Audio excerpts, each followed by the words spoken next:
Mēs atrodamies Liepājas Lutera baznīcā pie unikāla instrumenta ar īpašu stāstu. Tās ir elektriskās Hammonda ērģeles, ko 30. gadu beigās ražoja Latvijas valsts elektrotehniskajā fabrikā, jeb saīsināti VEFā.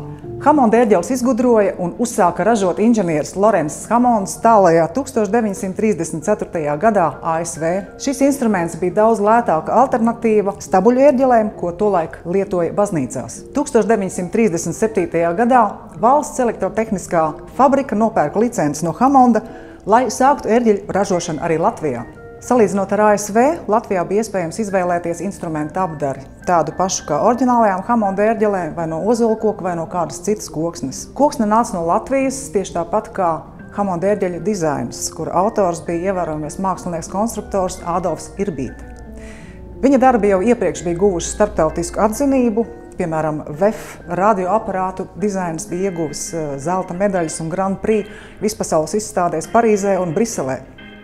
1937. gada augustā VEF elektriskās ērģeles pirmo reizi tika demonstrētas plašākai sabiedrībai un saņēma arī mūsu tā laika valsts vadītāja Kārļa Ulmaņa atzinību. Pēc draudzes lūguma Kārlis Ulmanis ziedo Liepājas Lutera baznīcai 10 000 latu šo VEFā ražoto ērģeļu iegādēji. Draudze savāca ziedojumus vēl 1500 latu vērtībā, un jau tajā pašā gadā ērģeles tiek uzstādīts baznīcā. Dažu gadu laikā VEF ērģeles iegādājas draudzes arī Liepājas garnizona baznīcā, Madlienā, Vecmuižā un citur. Kopskaitā vismaz 10.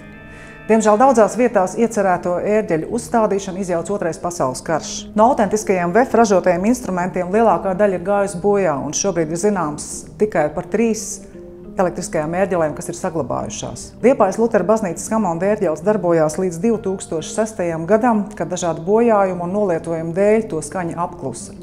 Laikā no 2021. gada nogales līdz 2024. gada nogalē notika aktīvs darbs pie instrumenta restaurācijas. To veica vēsturisko elektrisko instrumentu restaurātors Ganders de Bo no Nīderlandes, Rīgas Tehniskās universitātes elektrotehnikas fakultātes laboratorijas vadītājs docents Vitālijs Aišpurs un Liepājas restaurācijas centra vadītājs Ivars Pilips.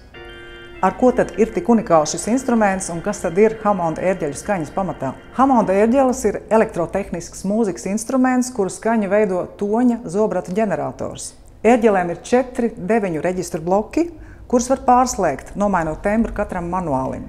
Šeit redzams viens no skaņas zobrata ģeneratoriem. Ģeneratoram ir īpaša zobrata, kas griežas noteiktā ātrumā un rada skaņu, ko uztvērējs elektriski pārveido un raida tālāk sistēmā. Katram no manuāļiem ir piestiprināti ap 600 vadiņiem, pa kuriem skaņa dodas uz reģistriem un pēc tam virzās uz transformātoru un pedāli, ar kuru var regulēt skaļumu. No pedāļa savukārt skaņa nonāk priekšpastiprinātājā, kura uzdevums ir pastiprināt skaņu pirms tā nonāks skandās.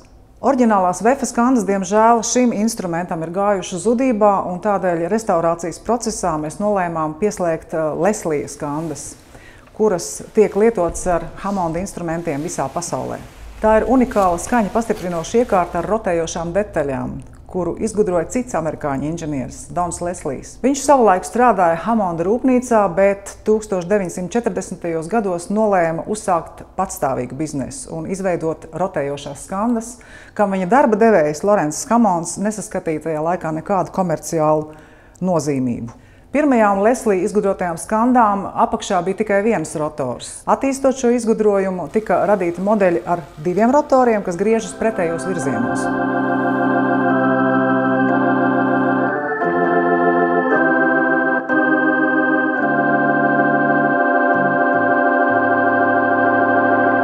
Rotori griežas un skaņa piepilda telpu nevis vienā virzienā, bet tiek izsvaidīta telpā trīsdimensionāli pa 360 grādiem. Pirmajām Leslie skanda versijām bija tikai viens ātrums. Tās griezās vai nu ļoti ātri, vai nemaz. 1960. gados tika pievienots otrs ātrums, lai varētu izvēlēties rotācijas tempu. Šajā mirklī Leslie skandas kļuva par tiešām interesantu fenomenu, un tās joprojām ir pieprasītas un lietotas Hammonda ērģeļu skaņas veidošanā. Ērģeles iespējams spēlēt ar vai bez Leslie skanda rotācijas, tādējot dodot iespēju baudīt gan oriģinālo skanējumu, gan arī nedaudz mūsdienīgāku skaņas versiju. Lutera baznīcas elektriskās ērģeles ir viens no retajiem līdz mūsdienām nonākušajiem instrumentiem, kas ražots 30. gada beigās. Hammonda elektriskās ērģeles pārstāja ražot pagājušā gadsimta 70. gados. No 1986. gada Japānas uzņēmuma Suzuki Hammond vadībā tiek ražotas digitālās Hammonda ērģeles. Neskatoties uz to, ka šādi digitāli instrumenti ir muziķiem pieejami, lētāki un viegli pārvietojami, braucot uz koncertiem, vēl joprojām katrs sevi cienošs Hammonda ērģelnieks cenšas iegūt savā īpašumā un spēlēt uz oriģinālajām Hammonda ērģelēm, kas ražotas pagājušā gadsimta 50. un 60. gados. Tā ir īpaša bauda un sajūta iegūt īstu skaņu, tā saka mūziķi, nevis tādu, kas nāk no digitālās datubāzes. Līdz ar to mums ir pamats domāt, ka šie unikālie instrumenti būs mūsu redzeslokā vēl ļoti ilgi. Aicinām izbaudīt Hammonda skaņas ierakstus un apmeklēt koncertus. Tāpat katram no mums ir iespēja ar savu ziedojumu atbalstīt unikālā VEFā ražotā instrumentu uzturēšanu kārtībā, kā arī palīdzēt šeit tapt leģendāro Hammonda ērģeļu muzejam, šeit, Latvijā, Liepājā.